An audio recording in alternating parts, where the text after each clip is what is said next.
Hello Tyne! Today I wanted to talk about writer's notebooks, what they are, why you need them, and what's in mine. So I have this notebook. It's a completely recycled paper notebook and it has 3 different colors in it. My first section is all about the characters.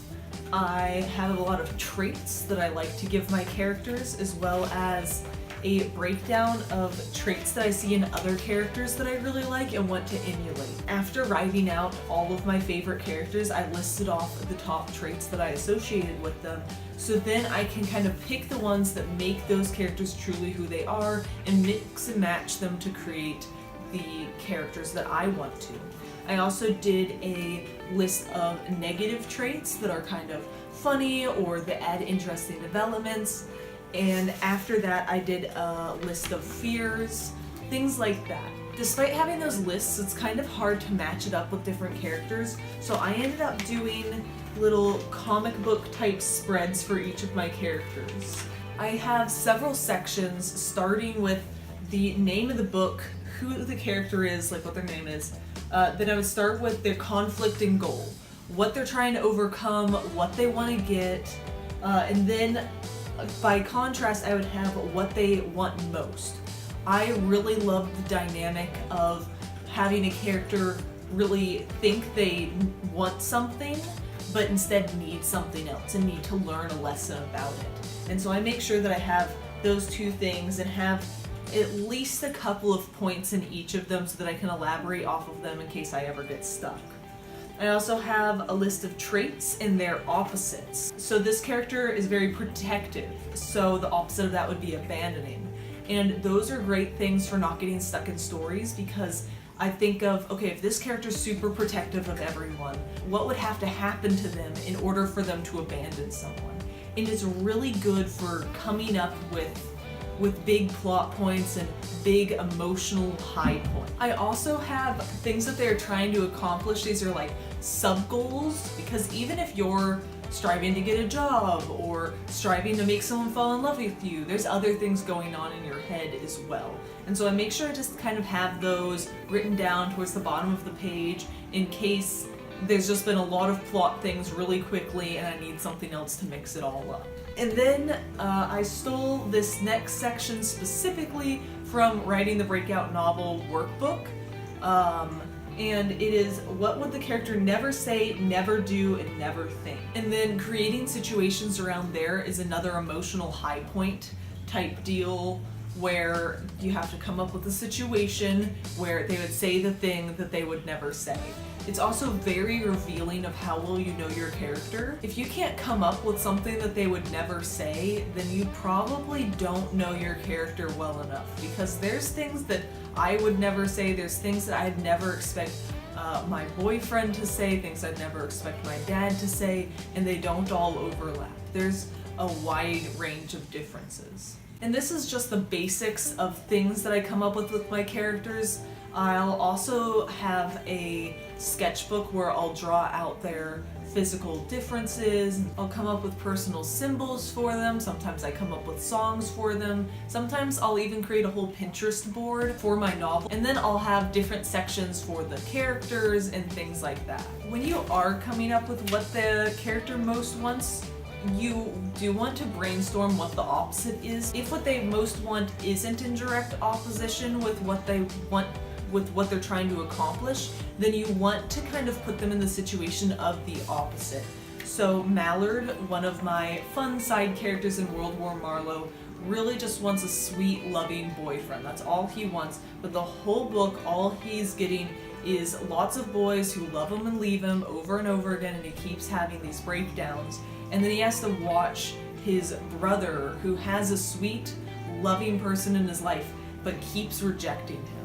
And so even though Mallard's arc doesn't come up very much in the novel, if I were to completely rewrite it, it's something that I would want to bring a lot more towards the forefront. I also have a list of names that I love, because I usually write in sci-fi, fantasy worlds and things like that, and I don't want to come up with just silly names off the top of my head. Like if we have characters that are named like Mallard and Chip and all of these just kind of like weird oddball names. I don't want to be naming characters Bob and Sarah. So coming up with this list is really great, and then I have a check off list so that I know if I've already used the name. It's also great if I don't want to be getting ads for diapers for the next 3 weeks on my laptop. Instead of searching for baby names, I can just consult my list. I'm going to move on to the purple section of my notebook next because it's the next most relevant to most of the people who are going to be watching. And this is my pages of plot. So a lot of my books connect at least a little bit, either like they experience the same event or it's all on the same timeline, and I need to be able to keep track of it. But it's also really good because I change my plots a lot, or midway through writing something, I'll come up with an entirely different thing that happens, and it's not the same book. So having my initial plot written down and then how it changes over the course of it is really important. That way I can reuse ideas that have excited me but haven't made their way into novels. So for instance, one of the books that I'm working on right now, I'm currently in the process of rewriting. I started out with this idea of Day of the Dead meets nihilism. And I wanted to kind of see how these undead characters who are reapers living in the afterlife would be affected if God had died, and how the world would be affected. And slowly over the course of the book, it became less about nihilism and more about like an undercover plot by these evil people who one of them was posing as God and really wasn't, and they had to take him down and all this stuff.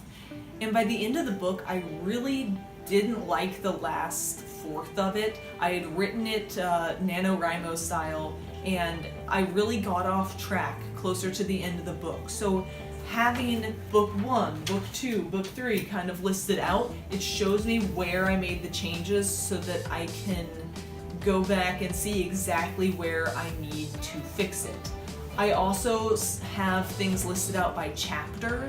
That way, if I know that I need to reference a scene or edit a scene, I can know, okay, in chapter 14, Marlowe and Quinn go on a romantic date, blah, blah, blah, blah, blah, blah. And this actionable thing happens. And so then when I need to be like, oh yeah, I had it during the date it was snowing, even though I just changed it so that it was September, I need to go through and either edit the snow out or edit the date of it. It makes it very easy to reference things that are going on in your book. It's a really good place when you're writing down notes. I used to use Google Docs comments to alert myself like, oh yeah, I need to remember to make so-and-so a candidate so that they'll have a direct opposition with blah, blah, blah, blah, blah. And I'll just make it a note on the side and then I'll completely forget about it. But if I have this open while I'm writing stuff down, then I can have notes, okay, here's what's going on in this chapter. It makes it easier to edit, it makes it easier to remind myself things that I need to add, and just overall makes the process a lot smoother. The pink section is primarily for symbols, for underlying plots, for subtext, and things that I don't really want the reader to directly pick up on. It's also for backstory and things that I need to have written down for my own reference, but that never really directly need to make it into the book. So the first page, I just have symbols, so the relationship between characters changes along with these symbols. I have the relationship between Lee and his dad. It starts off with his dad is a symbol. He is the cop that's always holding onto his gun and always ready to shoot. And so Lee is the son of a gun, which has like 2 meanings.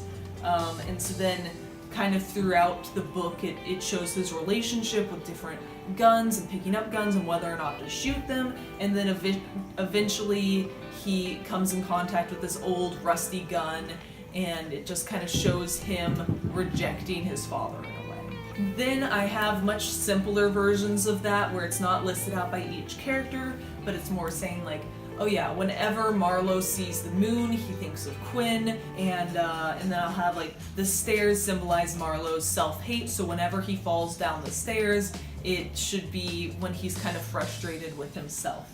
And I found that it's really important to have these because over time, I kind of move away from the original symbolic meaning of it and just have it be something that just happened like for comedic effect, so Marlo would just fall down the stairs all the time instead of only when he was actually frustrated with himself. But the writer's notebook overall is really good for organizing your thoughts and having everything listed out in a place that's easy to find. I really like having the 3 different colors because it makes it so much easier knowing what I need to look at. If I'm needing to brainstorm an event, I'll go to the blue section. If I need to make chapter notes, I'll go to the purple section. If I need to have some deeper meaning or something symbolic in a section, I'll go to the pink section. And it makes it so much easier for me to edit, to write, to come up with ideas and break writer's block. So I hope this helps you out.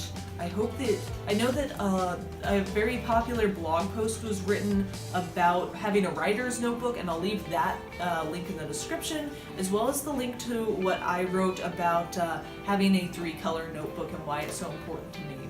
So I hope that you have a great day, and I will see you soon. Bye bye!